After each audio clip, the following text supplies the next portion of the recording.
great. Haleluya. Tuhan kita dahsyat, saudara-saudara. Haleluya, puji Tuhan. Nah, saudara yang kasih dalam Tuhan, kita masih pada pembahasan kita. Wow, haleluya, sukacita. Sudah 24 minggu, matter of fact 25 karena seri ke-20 atau session ke-20 atau pembahasan ke-20.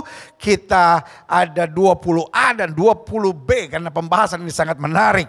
Nah, sekarang kita sudah bagian ke-24, berarti matter of fact 25 minggu berturut-turut. Kita hanya membahas tentang the cross. Hanya membahas tentang salib. Bahwa ada 33 hal dahsyat tentang salib. Saudara-saudara, iya kan? Kita boleh bicara berkat. Kita boleh bicara mujizat. Kita boleh bicara tentang karunia-karunia Allah. Kita boleh bicara tentang akhir zaman. Tetapi the center of Christianity is the cross. Karena titik sentral, titik utama, jantung kekristenan itu sendiri adalah salib. Dari salib terpancar berkat, dari salib terpancar karunia-karunia Allah. Dari salib kita dipersiapkan untuk memasuki masa akhir zaman yang penuh kemenangan. Dari salib kita punya kepastian bahwa di bawah kolong langit ini tidak ada nama lain yang olehnya manusia selamat kecuali di dalam nama Yesus Kristus Tuhan. Haleluya. Yeah. Woo, haleluya. Nah, bagian ke-24 ini kita bicara tentang salib dan pendamaian. Nah, apa yang kita mau belajar? Buka Alkitab kita sama-sama. Dalam 2 Korintus pasalnya yang ke-5. Haleluya, saudara-saudara, ya kan? Nah, 2 Korintus 5 ayat yang ke-17 sampai ayat yang ke-21. Jadi, siapa yang ada di dalam Kristus? Taruh tangan kanan saudara di dada. Kan saya udah bilang ya, kita kan interaktif ya, taruh tangan kanan saudara di dada. Saya nggak mau saudara jadi penonton aja gitu. Saya mau saudara betul-betul ibadah, jangan kayak orang Sangir bilang, udah kita coba Bauni Gilbert. Kita 7 bulan ke gereja cuma Bauni. Ini bukan Bauni. Ini adalah ibadah bersama, saudara. Haleluya. Iya kan? Jadi jangan pernah bilang ini hanya tontonan, jangan nyonca bauni. Caperuni. Iya kan? Saudara gue kasih dalam Tuhan ulang. Jadi siapa yang dalam Kristus? Taruh tangan kanan saudara di dada. Sama-sama bilang sama saya ada dalam Kristus. Kita bukan hanya orang Kristen, tapi kita ada dalam Kristus. Ayo, sekali lagi taruh tangan kanan saudara di dada. Sama-sama bilang, saya ada dalam Kristus. Yeah, kan? Jadi siapa yang dalam Kristus ialah ciptaan baru. Nah, karena kita ada dalam Kristus, sama-sama bilang sama saya ciptaan baru. Nah, sekarang tangan kanan diangkat dong. Nah, sama-sama bilang, saya ciptaan baru. Yeah, nah, dikatakan apa? Yang lama sudah berlalu. Kesombongan kita yang lama, kebanggaan kita yang lama, kesenangan duniawi kita yang lama harus berlalu. Sesungguhnya yang baru sudah datang. Apa yang baru itu? Karunia-karunia Roh Kudus, buah-buah roh, ya kan, kerinduan untuk melayani, pertobatan yang sungguh, kelemah lembutan, ayat yang ke-18. Dan semuanya ini dari Allah. Kenapa dari Allah? Karena kita bukan hidup untuk diri kita lagi, tapi Kristus yang hidup dalam hidup kita. Yang dengan perantaraan Kristus, dengar baik, telah mendamaikan kita dengan dirinya dan yang telah mempercayakan pelayanan pendamaian itu kepada kami. Jadi artinya gini, kita bukan hanya menerima pendamaian, tapi kita juga harus menjadi agent of peace. Makanya Alkitab berkata, berbahagialah orang yang membawa damai karena mereka akan disebut anak-anak Allah. Berarti pembawa kerusuhan, pembawa kegaduhan adalah anak-anak setan, saudara-saudara, syaiton. Bu, jangan suka bikin gaduh, Bu. Pak, jangan suka bikin rusuh, Pak. Adik-adik muda, kita adalah agent of peace. Kenapa? Karena salib membawa pendamaian buat kita. Dan karena kita sudah didamaikan dengan Kristus, maka kita dipercayakan pelayanan pendamaian itu. Menyatakan kebenaran harus. Tidak boleh kompromi, itu tidak bisa ditawar. Tetapi membawa damai tetap adalah perintah Tuhan buat setiap kita. Kita lihat selanjutnya. Sebab Allah mendamaikan dunia dengan dirinya oleh Kristus. Dengan tidak memperhitungkan apa pelanggaran mereka. Ia telah mempercayakan berita pendamaian itu kepada kami. Saya khawatir.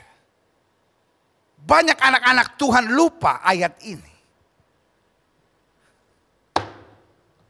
Dunia sedang rusuh. Dunia sedang gaduh. Dunia sedang penuh dengan goncangan dan berita pendamaian dipercayakan kepada kita. Jangan heran kalau hari-hari ini berita-berita dunia apapun hanya bicara tentang hal-hal yang menakutkan, hal-hal yang mengkhawatirkan. Karena berita pendamaian di akhir zaman hanya ada di dalam Alkitab yang adalah firman Tuhan yang dipercayakan kepada kita. Pertanyaan saya,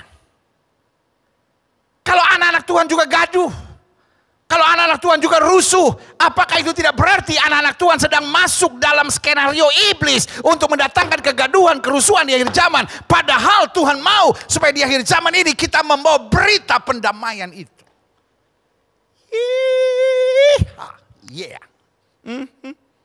Ayat 20. Jadi kami ini adalah utusan Kristus. Saudara-saudara, kalau engkau bawa damai, saya beri nama engkau the messenger of Christ. Tapi sorry, I have to tell you the truth. Kalau saudara hanya bawa gaduh, saudara hanya bawa rusuh, saya beri nama you are the messenger of the devil, saudara. Engkau adalah utusan-utusan setan, saudara. Setan mau rumah tanggamu nggak tenang. Setan mau gereja-gereja nggak tenang. Setan mau bangsa-bangsa nggak tenang, karena itulah rancangan setan di akhir zaman. Dan itu sebabnya Alkitab berkata dengan sangat rindu seluruh umat menantikan saat anak Allah dinyatakan, karena hanya berita Kristus yang dapat membawa pendamaian, saudara. Kalau anak Tuhan sudah tidak bisa bawa pendamaian, kalau orang yang menyebut dirinya hamba Kristus sudah tidak lagi dapat membawa berita damai, maka saudaraku yang kasih dalam Tuhan, kita tertipu dan kita sedang masuk dalam rekayasanya iblis. Saya mengerti COVID itu serius. Tapi fear engineering yang sedang ditebarkan bersama dengan COVID, ini yang saya tolak dalam nama Yesus. Sudah cukup. 7 bulan kita dibombardir oleh ketakutan. Saya tidak bilang kita harus langgar protokol pemerintah, bukan. Protokol kesehatan pemerintah itulah yang pemerintah tawarkan dan pemerintah bagikan buat setiap kita. Tapi ketakutannya itu yang harus kita tolak di dalam nama Yesus. Karena sekarang yang terjadi bukan orang waspada, tapi banyak orang parno. Parnologi. Banyak orang hari ini bernama Parno. Mungkin namanya Gideon, tapi saya beri nama Gideon Parno. Mungkin namanya Mahmud, tapi saya beri nama dia Mahmud Parno, saudara.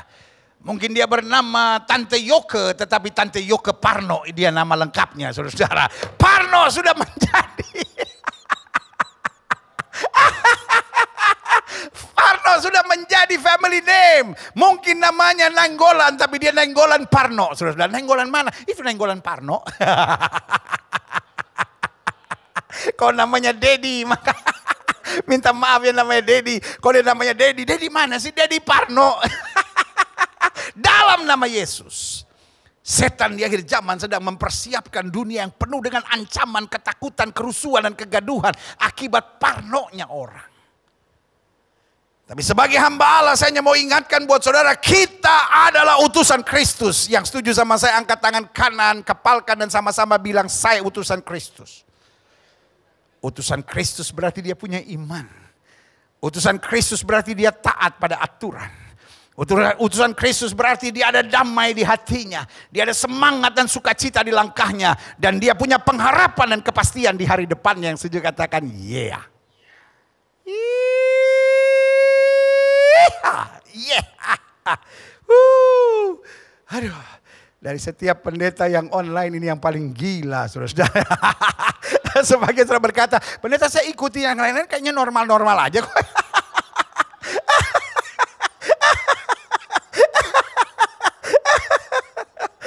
Saudara gue kasih dalam Tuhan, orang bilang, aduh saya ikutin Gilmore selama 7 bulan. Gila sekali dia.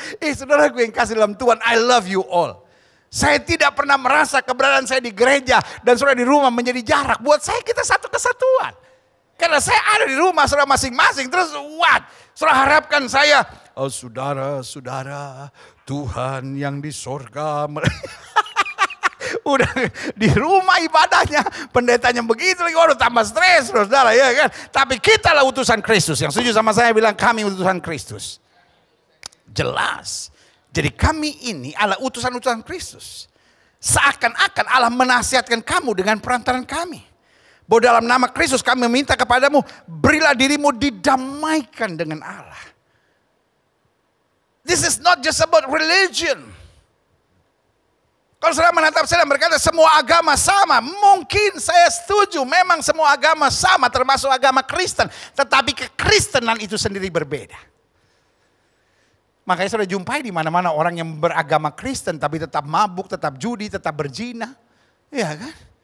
Jual diri di internet pakai kalung salib lagi. Jual diri. Iya kan? Jadi istri piaraan, ganggu bini orang tapi kalung salibnya segede pohon nangka dengan pohon mangga. Saudara yang kasih dalam Tuhan. Kalau saudara mau bilang semua agama sama, mungkin saya setuju, termasuk agama Kristen sama, tetapi kekristenan itu sendiri berbeda. Karena kekristenan bukan sekedar saya punya agama, tapi kekristenan saya diperdamaikan dengan Allah. Meskipun orang berkata, orang Kristen itu orang yang konyol ya, dia percaya katanya masuk surga, nanti kalau mati pasti surga, pasti surga. Loh, kenapa kita percaya? Bukan karena kita konyol, bukan karena kita bodoh, bukan karena kita seenaknya, tapi karena Alkitab saya sudah menyatakannya. Apa pernyataannya? Jelas. Dalam nama Kristus kami meminta kepadamu, berilah dirimu didamaikan dengan Allah.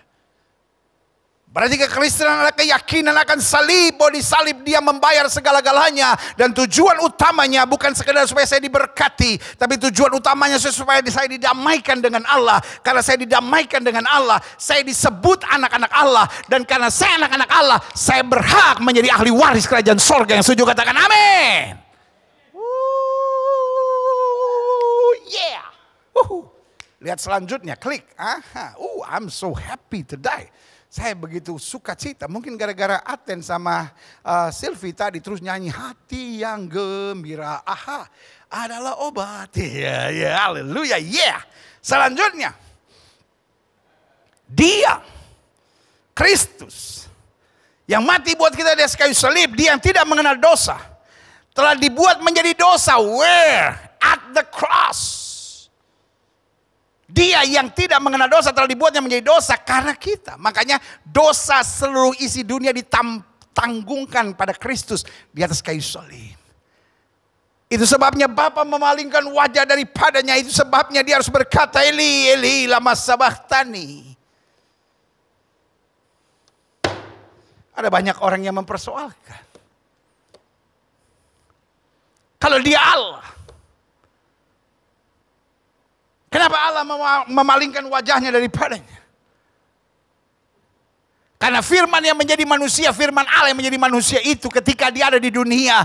Dan dia harus membayar, dia ada tugas utama untuk membayar harga dosa manusia. Segala dosa manusia ditimpakan kepadanya. Dan Bapa yang mulia tidak mungkin dapat melihat dosa, dia palingkan wajahnya. Dia harus menanggungnya dan dia berkata, Eli, Eli, lama sabachthani. Tapi dia akhiri sebagai seorang pahlawan yang berkata, sudah selesai. Semua dosa yang harus aku bereskan dan aku bayar dengan harga darahku sendiri, sudah aku selesaikan. Mau tidak bisa mencabutnya, mau tidak bisa datang menjemputnya. Itu sebabnya dia yang harus menyerahkan dirinya. Itu membuktikan dia Allah. Bapa, dalam tanganmu kuserahkan nyawaku. Haleluya.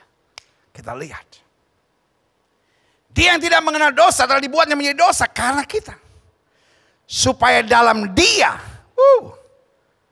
kenapa kita bisa didamaikan oleh Allah? Kan kita berdosa, Allah itu kan mulia.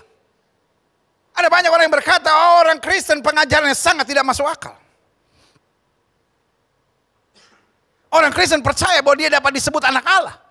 Orang Kristen percaya dia dapat didamaikan dengan Allah. Jangan lupa, karena ada harga yang sudah dibayar oleh Kristus, kita dibenarkan dulu. Karena kita sudah dibenarkan, kita dilayakkan untuk didamaikan dengan Allah. Dan karena kita layak didamaikan dengan Allah, kita berhak untuk disebut anak-anak Allah.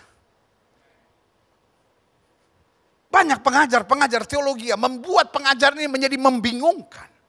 Padahal just so simple. Memang benar kata pepatah sebagian orang di Indonesia ini. Kalau bisa dibuat rumit, ngapain dibuat simple? Padahal ini sangat simple. Manusia berdosa. Agama tidak bisa menyelesaikan dosa. Karena itu Yesus kita sebut juru selamat. Kita tidak menyebut dia pembawa agama, kita menyebut dia juru selamat. Dia menanggung dosa kita. Kenapa dia bisa menanggung dosa kita? Karena dia Allah sendiri yang turun menjadi sama dengan manusia. Firman Allah menjadi manusia. Dan karena dia sudah bayar harganya di atas kayu salib, maka dia berkata sudah selesai. Maka kita dibenarkan. Dan karena kita dibenarkan, kita layak untuk diperdamaikan dengan dia. Dan karena kita sudah diperdamaikan, kita disebut anak-anak Allah. Menjadi ahli waris kerajaan sorga. Wow, haleluya, haleluya. Klik selanjutnya. Dan karena kita sudah disebut anak Allah, ahli waris kerajaan sorga, maka kita dipercayakan berita pendamaian itu. Makanya Alkitab berkata, kami yang sudah diperdamaikan dengan Allah, yang sudah menjadi anak-anak Allah, yang sudah disebut sebagai warga kerajaan sorga, yang sudah disebut sebagai ahli waris kerajaan sorga ini, dipercayakan kepada kita berita pendamaian. Haleluya. Roma 3:25. Kristus Yesus telah ditentukan Allah. Kembali ditegaskan. Menjadi jalan pendamaian bagaimana we receive faith karena iman. Jalan pendamaian ini bukan karena logika, bukan karena kemampuan, bukan karena pengalaman, tapi karena iman. Dalam darahnya. Hal ini dibuatnya. Jadi salib itu, jalan pendamaian itu dibuatnya untuk menunjukkan keadilannya. Karena ia telah membiarkan dosa-dosa yang telah terjadi dahulu pada masa kesabarannya. Apa keadilan Allah? Dosa dihukum, ditimpakan kepada Kristus. Dan karena kita percaya kepada Kristus, Alkitab jelas bilang, barang siapa yang percaya tidak binasa, melainkan beroleh hidup yang kekal. Klik selanjutnya. Kolose 1 ayat 20. Dan oleh dialah, oleh Kristuslah, oleh salib, ia memperdamaikan segala sesuatu. Makanya Alkitab bilang kalau orang tampar pipi kiri, berikan juga kepada pipi kanan. Kok ada yang menganiaya kamu, doakan. Segala sesuatu. Artinya buat anak Tuhan gak ada hal yang harusnya menjengkelkan. Kalau masih ada hal-hal yang bikin kita sakit hati, masih ada hal-hal yang bikin kita kecewa, masih ada hal-hal yang bikin kita dendam, masih ada hal-hal yang bikin kita kepahitan. Bukan kita beresin sama orangnya, kita beresin dengan hati kita. Berarti ada yang masih belum beres dalam hidup kita. Karena salib, darah Kristus itu memperdamaikan segala sesuatu dengan dirinya. Baik yang ada di bumi maupun yang ada di sorga. Sesudah ia mengadakan pendamaian oleh darah salib Kristus. Jadi kalau kita sudah menerima darah Kristus, kita sudah dibasuh, disucikan. Makanya pentingnya mengapa kita setiap bulan sekali. Meskipun kita belum di gereja. Tapi di rumah kita masing-masing, ada yang masih berdebat. Boleh gak perjamuan kudus di rumah atau tidak? Buat saya ini bukan sesuatu yang perlu diperdebatkan. Tapi ini sesuatu yang perlu kita ingat. Karena darah Kristus itu menjadi begitu penting. Setiap minggu pertama ibadah kita. Di rumah masing-masing, gereja apapun saudara. Kita mulai mengingat korban Kristus. Kenapa? Karena darah salib Kristus itu mengadakan pendamaian. Sehingga setiap kali kita masih belum damai. Setiap kali kita masih rusuh. Karena jiwa kita rusuh. Jiwa kita sendiri gaduh. Bagaimana kita bisa mendamaikan. Kita lihat selanjutnya. Klik. 1 Yohanes 4 ayat 10. Sengaja saya kasih banyak ayat buat saudara. Supaya saudara ngerti betul tentang pelayanan pendamaian dari Kristus ini. Inilah kasih itu. Bukan kita yang telah mengasihi Allah. Tapi Allah yang telah mengasihi kita dan telah mengutus anaknya sebagai apa? Pendamaian bagi dosa-dosa kita. Jelas Yesus bilang bukan kamu yang memilih aku, tapi aku yang memilih kamu. Jadi ide mendamaikan bukan ide dari kita. Jadi kalau kita masih suka rusuh, kita masih suka ribut, kita masih suka berantem, kita masih suka cari gara-gara, ya memang karena itu kita masih hidup dalam daging. Tapi kalau kita sudah hidup dalam Kristus, maka ide yang bangkit dalam hidup kita adalah ide kedamaian. Dan memperdamaikan. Kita lihat selanjutnya, klik. Saya simpulkan begini. Salah satu persoalan akhir zaman adalah kegaduhan. Kalau saudara main game, apapun nama gamenya, ujung-ujungnya pasti bicara kegaduhan. Ini ribut sama ini perang sama ini, harus loncat di sini, ya kan? Kegaduhan. Saudara nonton berita, yang saudara lihat apa? Kegaduhan. Saudara dengar wawancara di kegaduhan. Iya kan?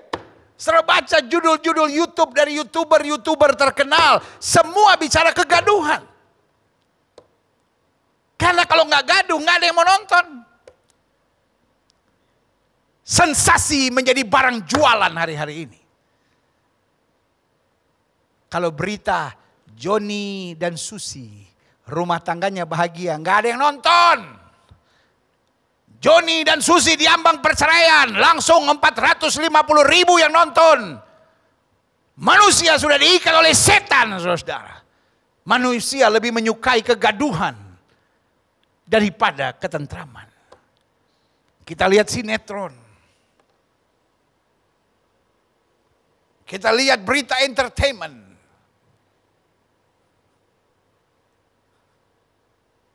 Semua bicara hanya pada kegaduhan. Dan saudaraku yang kasih dalam Tuhan, sorry untuk ngomong ini, itulah rekayasa setan di akhir zaman. Supaya manusia stres. Supaya manusia tertekan. Dan kalau yang kita saksikan hari-hari kegaduhan, otomatis kita juga menjadi orang-orang yang gaduh dalam hidup kita. Ya tapi dinyakitin saya pendeta, gak bisa dong, saya diam-diam aja, gak bisa begitu pendeta. Saya juga manusia biasa, gak bisa, saya sih Kristen, saya sih berdoa. Tapi saya berdoa biar Tuhan hancurkan kepala dia belah dua itu.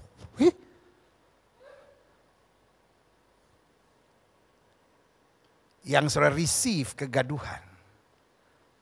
Yang saudara kelola dalam hidup saudara kegaduhan. Lama-lama yang muncul dalam jiwa saudara juga adalah kegaduhan.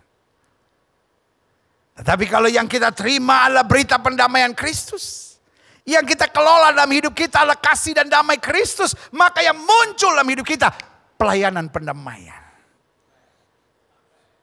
Keluarga-keluarga kita bukan butuh kegaduhan. Keluarga-keluarga kita butuh kedamaian. Gereja-gereja kita bukan butuh kegaduhan, tapi butuh pendamaian.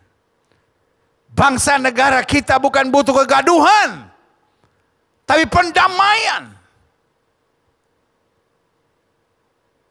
Terlalu banyak orang-orang yang sudah dirasuk setan, saudara. Terlalu banyak orang-orang yang sudah dikuasai oleh iblis, saudara. Sehingga rohnya, jiwanya, kehidupannya hanya tertarik dan terbelenggu dengan segala kegaduhan. Lihat selanjutnya, klik. 2 Timotius 3 ayat 1-4, ternyata ini sudah dinubuatkan oleh Alkitab. Ketahuilah bahwa pada hari-hari terakhir akan datang masa yang sukar. Manusia akan mencintai dirinya dan menjadi hamba uang. Mereka akan membual dan menyombongkan diri. Mereka akan menjadi pemfitnah. Iya kan? Bahasa sekarangnya bilang mereka akan menjadi penebar hoax. Jadi bicara tentang hoax, ternyata Alkitab sudah ngomong. Mereka akan jadi pemfitnah. Mereka akan berontak terhadap orang tua, tidak tahu berterima kasih, tidak mempedulikan agama. Agama cuma dipakai sebagai kendaraan politik demi keuntungan pribadi, keuangan, dan kedudukan serta jabatan serta kursi yang dia cari. Selanjutnya klik. Tidak tahu mengasihi, tidak mau berdamai, sukanya gaduh, sukanya ribut, suka menjelekkan orang, tebar-tebar fitnah yang enggak, tidak dapat mengekang diri, emosional, garang, tidak suka yang baik. Suka mengkhianat, hari-hari ini banyak pengkhianat. Di bangsa dan negara, di gereja-gereja, di keluarga-keluarga, ada banyak suami jadi pengkhianat. Ada banyak istri jadi pengkhianat, ada banyak orang-orang muda jadi pengkhianat. Bahkan pada Kristus ada banyak yang menjadi pengkhianat. Tinggalkan Kristus hanya karena merasa dapat gadis yang cantik, merasa dapat cowok yang gagah, merasa dapat anak pejabat yang kaya. Bodoh, saudara-saudara. Itu yang disebut pengkhianat, saudara-saudara. Tidak berpikir panjang. Belagak tahu, sok jago, sok pintar, saudara. Lebih menuruti hawa nafsu daripada menuruti Allah. Jadi Alkitab sudah menubuatkan di akhir zaman. Saya simpulkan dari semua yang disampaikan oleh Timotius itu adalah kegaduhan. Kita lihat selanjutnya, klik. Markus 13 ayat 8-10. Sebab bangsa akan bangkit melawan bangsa. Dan kerajaan melawan kerajaan, akan terjadi gempa bumi di berbagai tempat. Dan akan ada kelaparan. Semua itu barulah permulaan penderitaan menjelang apa? Zaman baru. Jadi Alkitab, Yesus sendiri sudah menubuatkan. Di akhir zaman yang ada adalah apa? Kegaduhan. Jadi kalau saudara melihat kegaduhan yang terjadi hari-hari, jangan panik. Yang pertama harus saudara tahu, God is in control. Tuhan sudah menyampaikannya, sudah dinubuatkan terlebih dahulu. Dan yang kedua, kita harus sadar, itu tidak akan menimpa kita. Karena Alkitab bilang 1.000 boleh rebah di kirimu, 10.000 boleh rebah di kananmu, tapi itu tidak akan menimpa kamu. Dan yang ketiga, kalau kita lihat itu semua terjadi, kita harus sadari kita diutus oleh Kristus, messenger of Christ. Kita utusan-utusan Kristus, berarti dipercaya kepada kita, saatnya buat kita untuk mengabarkan berita pendamaian. Jelas ya? Kalau saudara sudah mulai lihat kegaduhan di sekitar saudara. Yang pertama, jangan panik. Sadari bahwa itu sudah dibuatkan oleh Kristus. Lalu yang kedua, imani dan yakini itu tidak akan menimpa kita. Dan yang ketiga, itu berarti saatnya buat kita untuk berbuat sesuatu. Membawa pelayanan pendamaian. Karena kita messenger of Christ, kita utusan-utusan Kristus. Kita lihat selanjutnya, tetapi kamu ini. Hati-hatilah, kamu akan diserahkan kepada majelis agama. Dan kamu akan dipukul di rumah ibadat. Dan kamu akan dihadapkan ke muka penguasa dan raja-raja. Karena aku sebagai kesaksian buat mereka. Sebagai apa? Kesaksian. Jadi apapun yang kita alami itu waktunya untuk kita memberitakan pelayanan pendamaian. Saudaraku, ini bukan saatnya orang Kristen adu pintar-pintaran. Ini bukan saatnya orang Kristen adu teologi siapa yang lebih hebat, lebih pintar, lebih dahsyat, lebih tinggi, lebih luar biasa. Ini saatnya anak-anak Tuhan mengabarkan Injil. Memberitakan kasih karunia Kristus. Dalam kalender gereja, ini disebut Malkos. Apa itu Malkos? Hujan akhir. Lawatan Tuhan, di mana Tuhan sedang mau memulihkan gerejanya. Di mana Tuhan sedang memerintahkan kita untuk pergi kemana-mana. Beritakan Injil. Hanya supaya satu hal terjadi. Setiap lutut akan bertelut. Setiap lidah akan mengaku Yesus Kristus itu Tuhan. Haleluya. Yeah. Saya merasa seperti ada di rumah saudara masing-masing lagi ngomong sama saudara. Saya pengen pegang pundak saudara, goyang-goyangin. Dan mulai terbakar untuk menginjil dan memberitakan kabar keselamatan. Haleluya. Yes. Karena kamu ini hati-hatilah. Kamu akan diserahkan ke majelis agama. Kamu akan dipukul di rumah ibadah. Kamu akan dihadapkan ke muka penguasa dan raja-raja karena aku sebagai apa? Kesaksian. Artinya mereka boleh gaduh pada kita, kita gak balas. Kita gak ikut gaduh. Dan itu yang membuat kita menjadi kesaksian. Ngerti gak maksud saya? Iya kan? Jadi kalau Tuhan izinkan masalah demi masalah, tunjukkan bahwa kita anak Tuhan Yesus. Karena itu akan menjadi apa? Kesaksian. Kalau anak Tuhan juga emosional, kalau anak Tuhan juga ngambek, kalau anak Tuhan juga rusuh, kalau anak Tuhan juga gaduh, itu bukan jadi kesaksian, jadi batu sandungan. Saudara-saudara, kita lihat selanjutnya, klik. Ayat 10. Tapi Injil, bukan saya yang ngomong, tapi Injil. Ini Yesus sendiri yang ngomong, Injil harus diberitakan dahulu kepada semua bangsa. Artinya di masa-masa kerusuhan, di masa-masa di mana-mana kegaduhan, itu ladang yang paling tepat untuk Injil disampaikan. Karena kita bukan menyampaikan Injil dengan doktrin debat-debat teologi yang tinggi-tinggi, tapi kita menyampaikan Injil dengan berita pendamaian. Amin. Iblis mau di akhir zaman. Para teolog hanya sibuk berdebat satu sama lainnya. Mempersoalkan teologi mana yang terhebat. Tapi yang Tuhan mau di akhir zaman ini. Di masa yang saya sebut Malkos atau hujan akhir ini.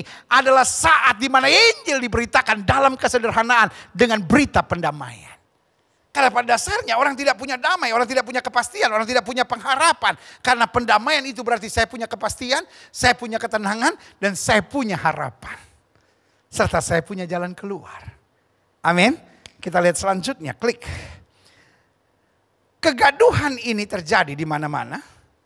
merupakan yang saya sebut dampak serangan iblis membabi buta. Karena the devil knows his time is up. Setan tahu bahwa waktunya sudah habis.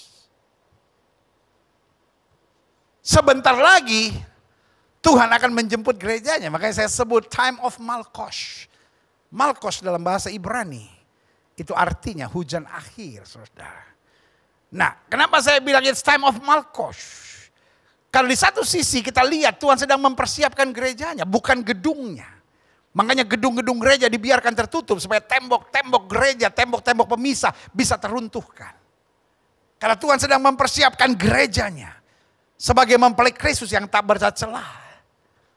Dan pada saat yang bersamaan dia sedang memberi berita pendamaian kepada the church, kepada tubuh Kristus.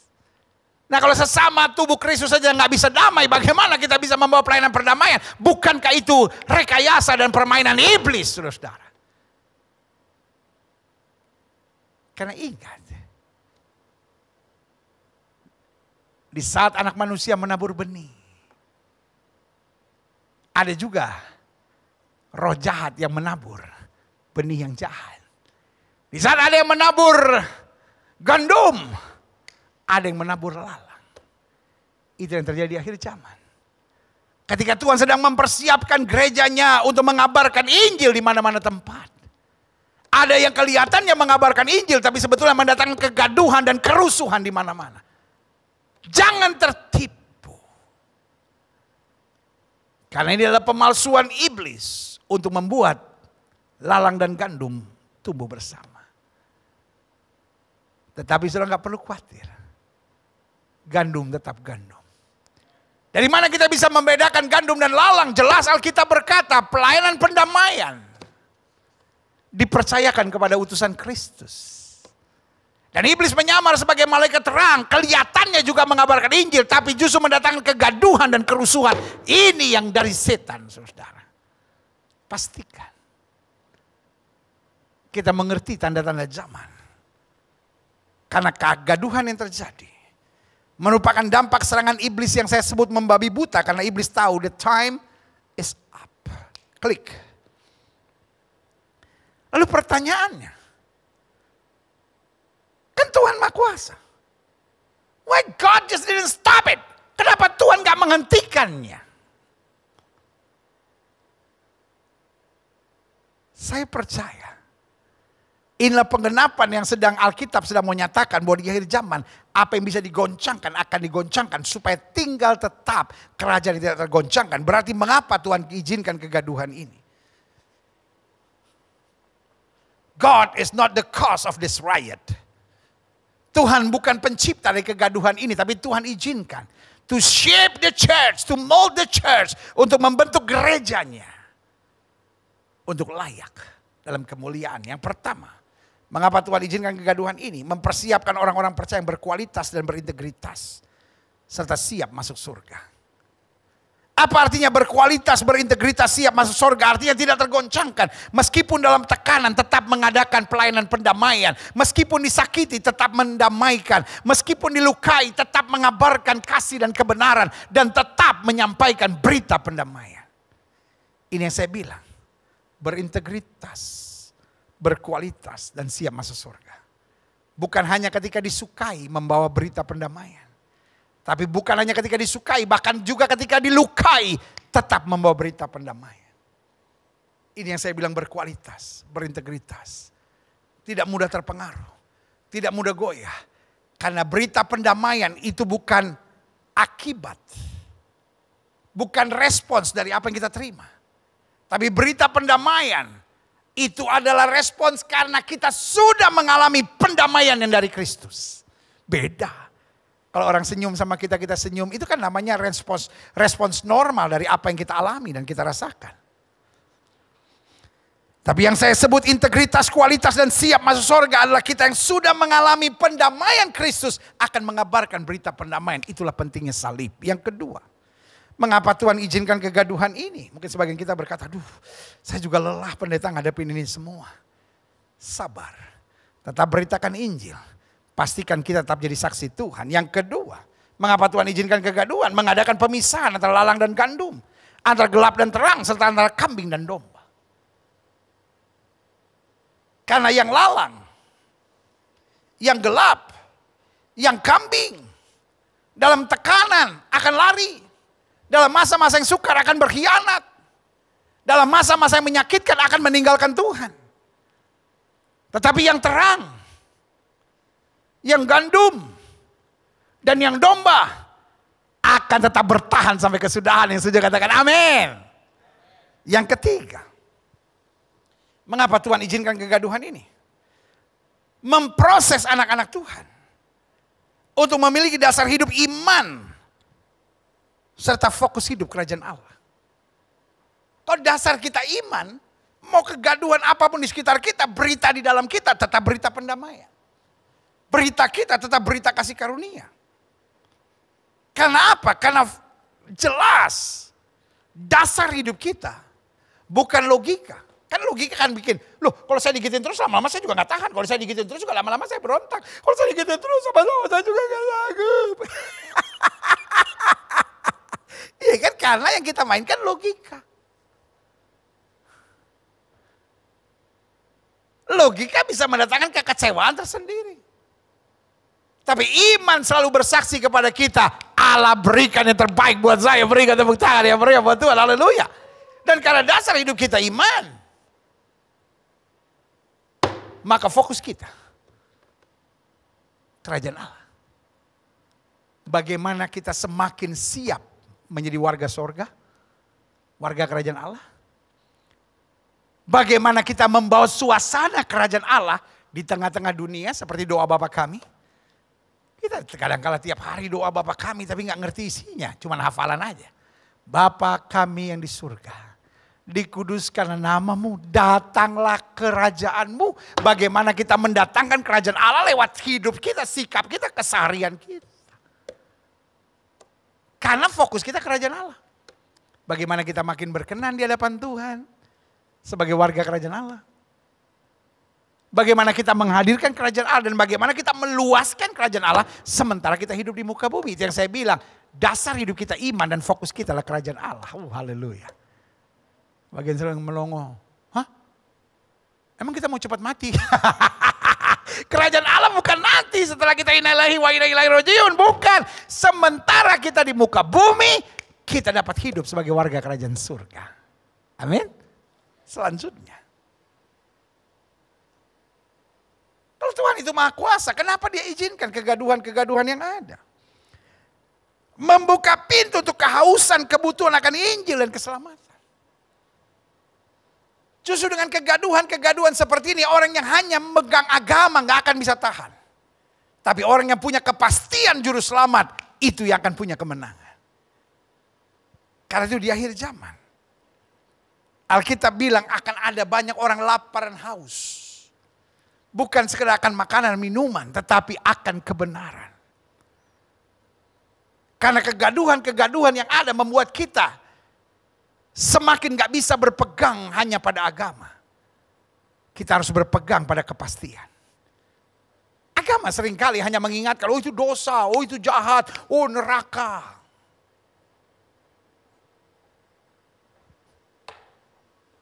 Tetapi Kristus mengajar kepada kita hidup benar, hidup takut akan Tuhan, hidup setia, hidup berpengharapan. Karena singa dan ular tedung akan kau langkahi, dan engkau akan menginjak anak singa dan ular naga. Jika Allah di pihak kita, tidak dapat melawan kita. Dia Allah Immanuel yang selalu beserta kita. Berikan tepuk tangan yang meriah buat Tuhan. Haleluya. Selanjutnya, klik. Roma 8 ayat 18 sampai 19, ini yang saya bilang. Kegaduhan yang ada mempersiapkan, membuka pintu hati banyak orang. Untuk menantikan bukan hanya agama tapi keselamatan yang sejati. Makanya Roma 8 ayat 18 sampai 19 dikatakan, sebab aku yakin bahwa penderitaan zaman sekarang ini, artinya kegaduhan akhir zaman ini, tidak dapat dibandingkan dengan kemuliaan yang akan dinyatakan kepada kita. Kapan kemuliaan akan dinyatakan? Sebab dengan sangat rindu seluruh makhluk menantikan saat anak-anak dinyatakan. Jadi waktu kita mengenal kebenaran, makanya Alkitab bilang umat yang mengenal Allahnya akan tetap kuat dan bertindak. Kegaduhan yang terjadi, penderitaan ringan sekarang ini. baru kita akan melihat kemuliaannya, kedahsyatannya. Kalau kita mengalami perjumpaan pribadi dengan salib Kristus. Salib itu yang membuat kita sadar bahwa dosa kita sudah diampuni, kita diperdamaikan. Kita bukan warga dunia lagi, tapi kita warga kerajaan sorga yang dimeteraikan karena perjanjian. Makanya Alkitab bilang, dengan sangat rindu seluruh dunia, seluruh umat, seluruh makhluk menantikan saat anak-anak Allah dinyatakan. Karena di akhir zaman, semakin orang sadar, agama tidak bisa menyelamatkan. Semakin orang sadar bahwa gak ada jalan keluar dari dosa kecuali oleh darah Yesus. Semakin orang sadar tidak ada kepastian ke sorga hanya dengan menjalankan amal ibadah kita. Kecuali ada harga yang sudah dibayar oleh Kristus yang mati buat dosa kita dan memberi kepastian dan jaminan yang kekal buat kita. Jadi kegaduhan yang terjadi. Ini adalah masa yang tadi saya sudah sebut, time of Malkosh. Hujan akhir, lawatan Allah akan terjadi karena manusia hangga. Manusia sedang lapar, haus, thirsty. Untuk apa? Untuk jaminan kepastian yang hanya bisa dipastikan di dalam nama Yesus. Haleluya. Selanjutnya klik. Saya pelajari, berarti kuasa salib bukan hanya menyelamatkan, namun juga mengadakan pendamaian antara kita dengan apa? Satu, antara kita dengan Allah. Allah Maha Suci, manusia Maha Dosa. Tidak bisa didamaikan kecuali salib memperdamaikan. Yang kedua, dengan lingkungan kita. Manusia tadinya jadi penjara. Manusia tadinya berkelakuan biadab. Manusia memperkosa alam semaunya, lingkungan seenaknya. Tetapi ketika kita berdamai, kita akan menjadi pengawal lingkungan dengan baik. Hal sederhana, kita gak akan buang sampah sembarangan. Kita gak akan menjarah hutan sembarangan. Saudara-saudara, kenapa? Karena kita sudah diperdamaikan. Kita mau hidup berdamai dan menjadi berkat. Yang ketiga, kita diperdamaikan antara kita dengan hal-hal yang menyakitkan. Sehingga Yusuf dapat berkata, manusia boleh mereka-rekakan yang jahat, Allah mereka-rekakan untuk kebaikan. Ada orang yang gak bisa tidur, ada orang yang hidupnya dengan sakit hati, benci, dendam, akhirnya segala penyakit menyerang hidupnya. Kenapa? Karena dia tidak bisa diperdamaikan. Tapi pendamaian dari Kristus memperdamaikan hidup kita dengan hal-hal yang menyakitkan. Sehingga meskipun halnya menyakitkan, kita berkata, aku percaya Tuhanku akan merubah kutuk menjadi berkat dalam hidupku. Haleluya. Selanjutnya, kita diperdamaikan antara kita dengan diri sendiri.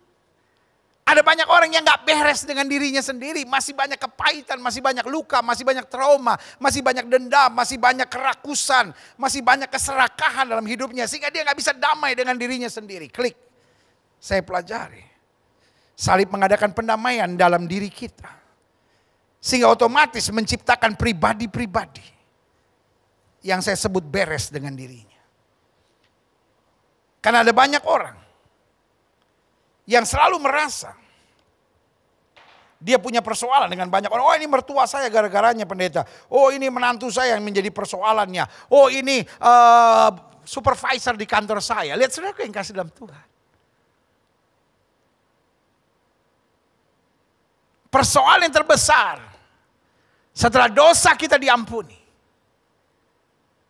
adalah manusia yang belum beres sama dirinya. Karena belum beres dengan dirinya, penuh dengan tuntutan-tuntutan. Karena belum beres dalam dirinya, penuh dengan luka, penuh dengan pemberontakan, penuh dengan trauma, penuh dengan kemauan keserakahan dan kerakusannya sendiri.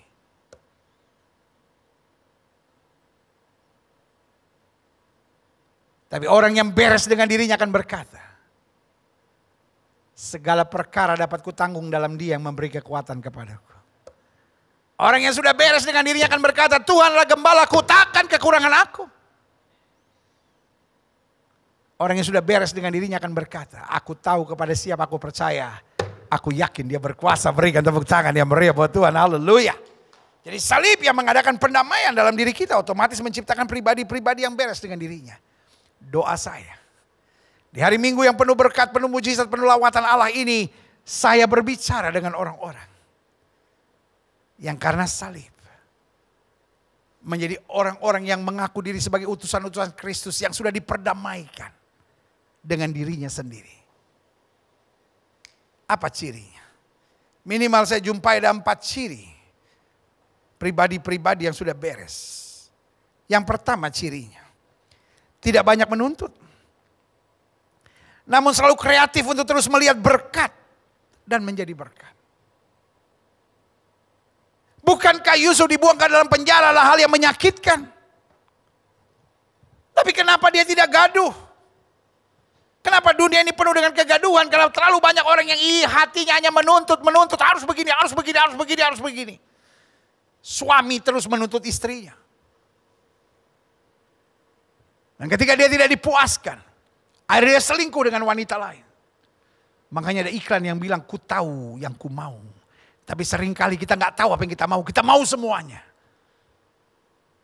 Ya saya harap istri saya begini, pendeta istri saya ngalah. Saya harap istri saya ya bisa urus anak, saya harap istri saya bisa kelola duit. Kalau istri sudah sesempurna itu, ngapain dia kawin sama laki-laki model lu? Lalunya aja banyak kekurangan kayak gitu, saudara.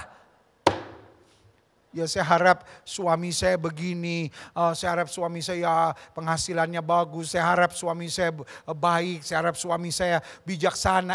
Kalau suami lo sehebat itu, ngapain dia nikah sama lu yang banyak kekurangan? Pendeta nyakitin. Bukan. Tapi yang saya mau bilang, belajar tahu diri. Belajar hidup gak usah nuntut. Aku pindah aja, dosa lu. Masa setengah firman pindah channel, dosa lu. Gue baru mau pindah channel, udah di dosa-dosain. Saya seneng nih sama saudara nih. 7 bulan itu saya ngerasa seperti, aduh lama-lama jangan-jangan saya stres nanti kalau lihat ada orang di. Karena kita udah kebiasaan dekat seperti ini. Iya kan? Boleh gak? Mertua-mertua stop nuntut menantu. Coba. Kalau saudara hidup dengan stop menuntut. Tapi mulai kreatif melihat berkat Tuhan. Ya kan? Bayangkan. Yusuf di masa-masa sukarnya dia bilang. Manusia boleh mereka-rekakan yang jahat. Allah mereka-rekakan untuk kebaikan. Ini yang saya bilang. Orang-orang yang sudah beres dengan dirinya. Tidak mencari kesalahan orang. Tidak menuntut sana, tidak menuntut sini, tidak memaksakan sana, tidak memaksakan sini. Tapi secara kreatif melihat, oh ini ada berkat Tuhan. Dan tetap menjadi berkat. Yang setuju katakan amin. Jadi kalau saya bilang melihat berkat Tuhan bukan berarti karena kita tidak ada masalah.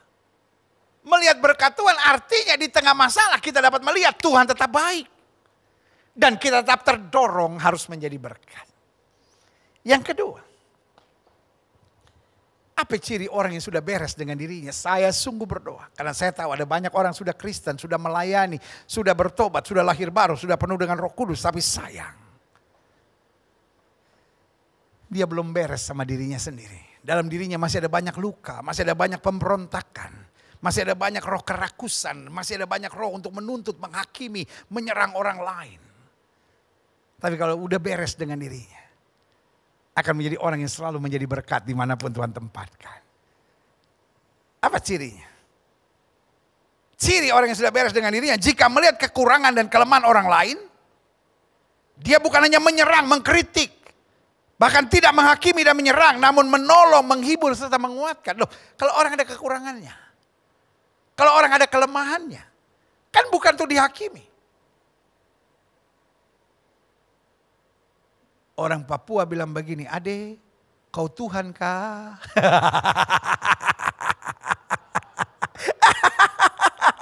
Ade, kau Tuhan kah?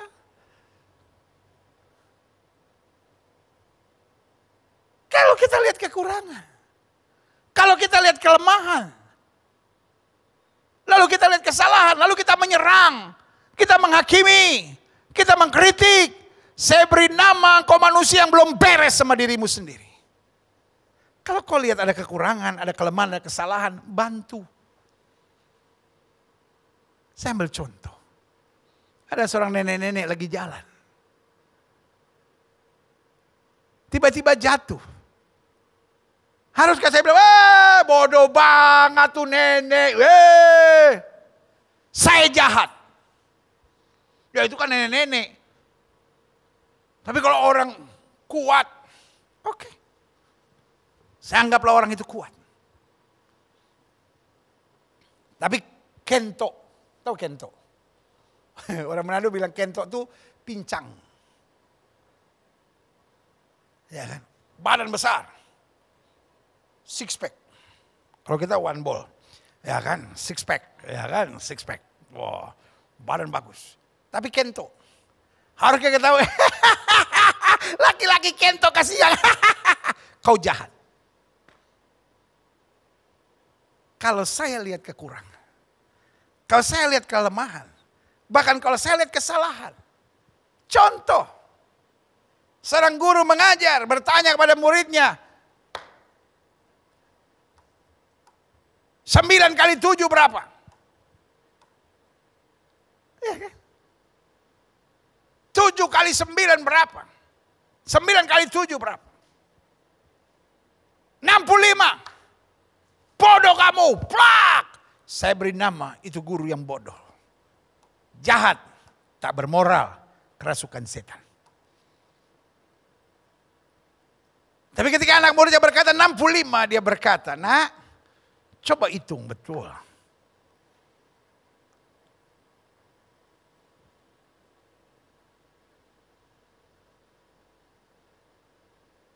"64, coba hitung sekali lagi. 63. Bagus. Itu yang saya beri nama guru yang hebat. Orang yang sudah beres dengan dirinya. Kalau dia lihat ada yang kurang, ada yang lemah, ada yang salah. Dia doakan. Dia tolong. Dengan sabar. Dia minta kasih Tuhan, hikmat Tuhan. Untuk dia dapat mengarahkannya. Karena orang yang sudah beres dengan dirinya. Dia bukan ingin menyerang orang lain, tapi dia ingin membereskan orang lain. Ini yang saya beri nama pelayanan, pendamaian. Karena kita adalah utusan Kristus. Saya berdoa di masa-masa pandemi ini. Roh Tuhan terus berbicara kepada kita untuk menyadari bahwa kita sudah diperdamaikan. Karena itu kita diberikan kepercayaan untuk melayani pelayanan pendamaian. Karena kita adalah utusan-utusan Kristus. Sehingga modal utamanya adalah kita harus beres dengan diri kita sendiri. Yang ketiga, ciri-ciri orang yang beres dengan dirinya tidak mudah terpancing untuk emosi dan kecewa, namun justru selalu berjuang untuk berkenan kepada Tuhan. Adik-adik muda, saya mengerti ada saudara yang berasal dari keluarga yang broken home. Atau mungkin mama dan papamu tidak bercerai, tapi ribut tiap hari. Papamu kasar. Orang yang sudah beres dengan dirinya menyadari. Masalah itu persoalan luar. Tapi beres itu persoalan dalam. Orang kalau sudah beres dengan dirinya, apapun terjadi di sekitar kita, kita tetap menghadapinya dengan damai, dengan ketentraman, karena kekuatan. Karena kita tahu Tuhan kita tidak pernah akan memberikan pencobaan lebih daripada kemampuan anak-anaknya.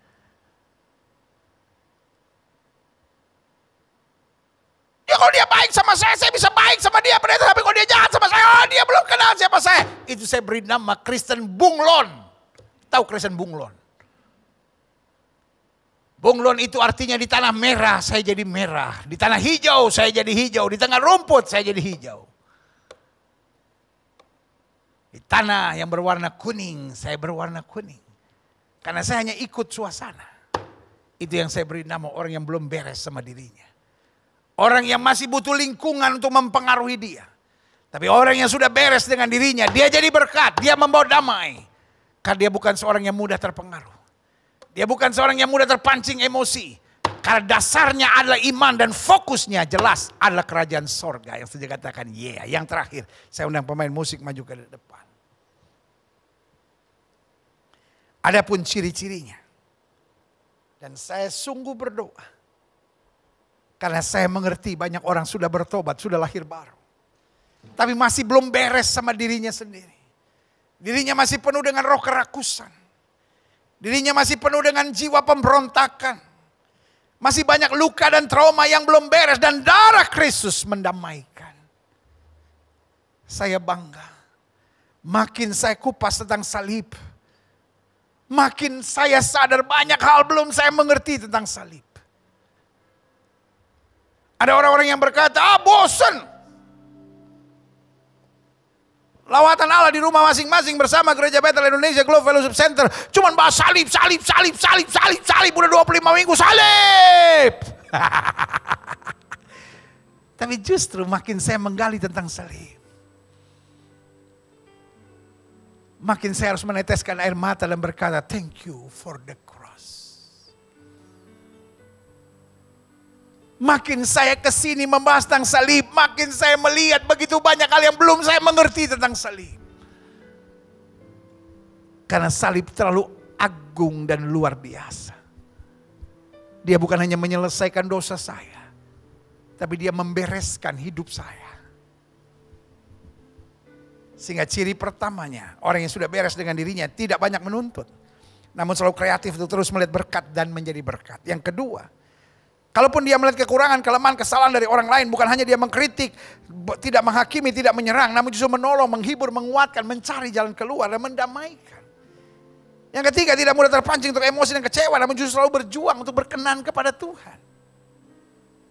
Sehingga hal yang menyakitkan sekalipun terjadi, dia berkata, Tuhan tolong aku supaya apa saja yang terjadi, aku tetap menyenangkan hati Tuhan dan menjadi berkat buat banyak orang. Dan yang keempat, ciri orang yang sudah beres dengan dirinya, tidak membiasakan diri untuk mengeluh. Tidak membiasakan diri untuk melihat tantangan dalam kehidupan. Namun justru tetap bersemangat dan memberitakan Injil dan menuntaskan amanat agung. Jadi kalau dia lihat tantangan, yang dia lihat bukan tantangannya, tapi yang dia lihat apa maksud Tuhan di balik ini semua. Sehingga dia tetap dapat bersyukur. Dia tetap dapat bersemangat. Dia tetap terdorong untuk memberitakan Injil dan menuntaskan amanat agung. Pergi beritakan Injil kepada setiap makhluk.